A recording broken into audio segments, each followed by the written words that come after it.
Guys, आज मैं तुम लोगों के लिए एक सरप्राइज लेकर आई हूँ। सरप्राइज? मैंने तुम लोगों के लिए एक स्पीच रेडी की है, पर सरप्राइज की बात ये है कि मैं वो स्पीच भोजपुरी में सुनाऊंगी। लेकिन एक सेकंड, उसमें मेरा हीरो कौन बनेगा? ऐजे हमरा से सुंदर केहू नइखे। हम तो से कम ही का। ए सुन मैडम, कलर पे मत जाइए, जज्बात को समझिए, जज्बात। हम हीरो बन सकेला। हट हट। मैडम, छोटा चेतन के भी ट्राई कर सकीले।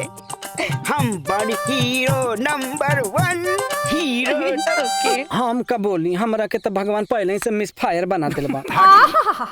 मैडम जी, हमरो के लेके ट्राई कर सकिले, खिजाब लगा ले तो करिया हो जाई केस। नहीं नहीं अंकल, आप रहने दीजिए। हट। मैं अपना हीरो बताशा को बनाऊंगी। अपनी रोमांटिक स्पीच में तुम्हारे साथ बोलूंगी, ठीक है? Thank you madam.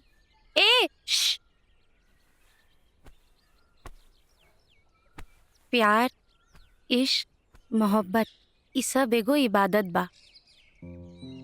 आज हमरा मन में ऐसन अरमान जागल बा जे एगो लड़की के श्रृंगार होला। ऐसन श्रृंगार जे लड़की सिर्फ अपना होखे वाला राजकुमार के सामने करेली। आज हम ईश्वर के साक्षी मान के सबके सामने कबूल कर रहल बानी